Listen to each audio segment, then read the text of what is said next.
Welcome back to Fox Off Reviews. So let's swing into the review of Brand New Day. It's okay, not nearly as good as everyone's making out to be. Yeah, sure, got some great scenes and Tom Holland is fantastic in it, but some things just didn't work for me. And let's be honest here, Marvel needs a hit after some of the god-awful Foxing releases they have put out. So is it any good? Is it a hit for Marvel or Sony? Or is it a complete waste of time? Let's talk about it. Fox Off Reviews. Fox Off Reviews. Fox Off Reviews.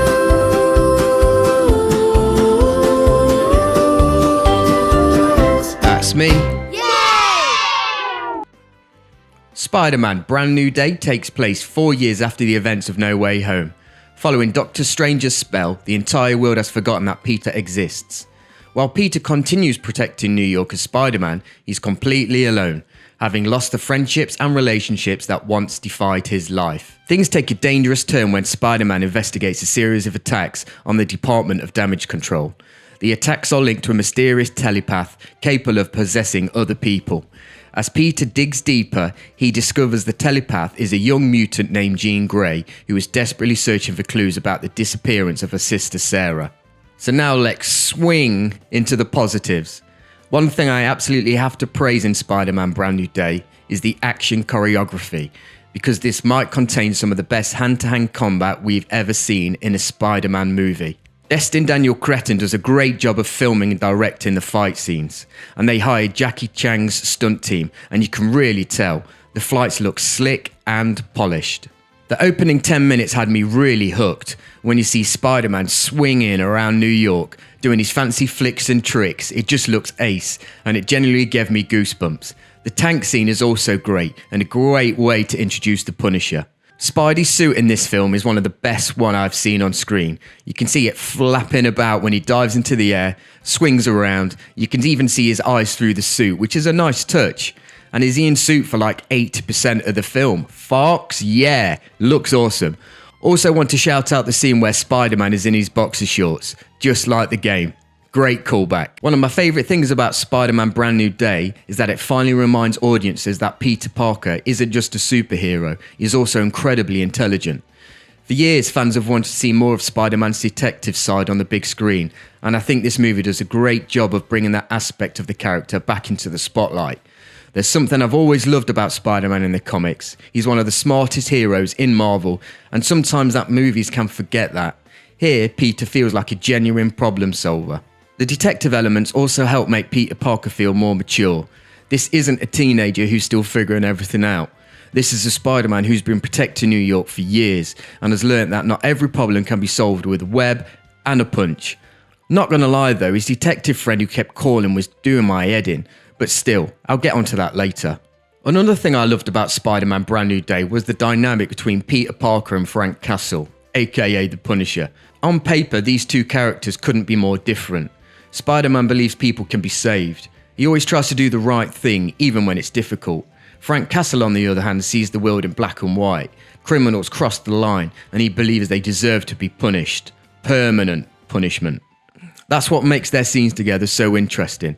I actually thought I was going to go through a whole movie without Frank Castle going, "Bruh, bruh, bruh." Well, I was wrong. It only took about an hour and 15. Hashtag love John Bernthal. Now let's get into the things I didn't like.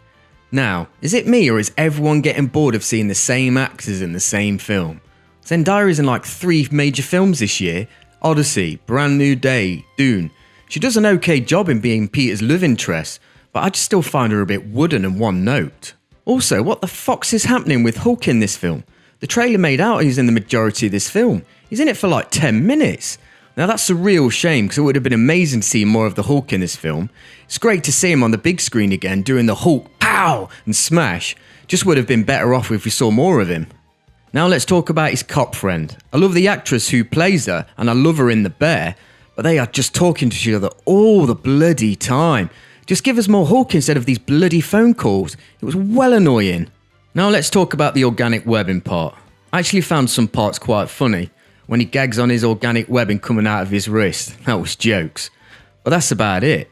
Yeah, sure, there is the comic aspect when he turns into Man Spider, sure. But I don't understand why they went down this route. especially when it's kind of similar to the symbiote storyline, and then you know that's going to happen in Secret Wars anyway. I would have much preferred Peter if they actually did the symbiote part. Just imagine the opening scene where the symbiote attaches to Peter and he slowly changes during the film. Then that would lead directly into Secret Wars where it fully takes over. But I'm not going to lie again, it was quite funny when he had his organic webbing and then he called out, "Hey, it's just like Peter too." There are simply way too many characters in this movie. You've got Spider-Man, MJ, Ned, Jean Grey, Frank Castle, Yelena, Bruce Banner, for fuck's sake, and several other supporting characters all competing for the same screen time. While most of them are enjoyable, it does make the film feel a little bit overcrowded at times. Now on to the main villain of this film, Jean Grey. I like the actress who plays Jean Grey, and I'm sure she'll do a great job of the character in the future, but in this film I think she was a mistake as a villain. So she starts off evil, trying to find her sister, and tries to find out what happened to her. Then in the third act, she holds glass up to the neck of Bill, then she gets inside Peter's heads, and a couple of scenes with Aunt May, does a bit of crying, does a bit of sobbing, and then she changes her mind and turns good, and drops the frozen force shield thing. So now you're introducing X-Men in an already convoluted and blown out world in Marvel, and now you've got to introduce Professor X, Magneto, and the X-Men. I have no clue how they're going to handle that. I just would have held off from the X-Men until the full reset of Marvel after Secret Wars. Post-credit scene is pretty naff as well. Nothing to really talk about. It just shows Peter out in space somewhere on Ned's tracker. Isn't that convenient that Ned's tracker can track Peter all the way in space? Honestly, fox off, Marvel.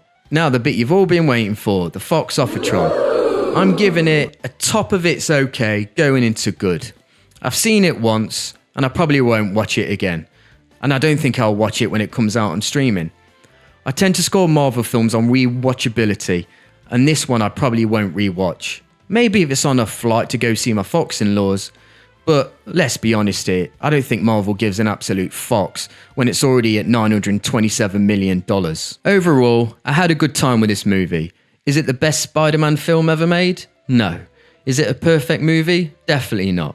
But what it does do is give us a fresh chapter in Peter Parker's story and finally lets him stand on his own after the events of No Way Home. If you've seen this movie, let me know your thoughts in the comments down below.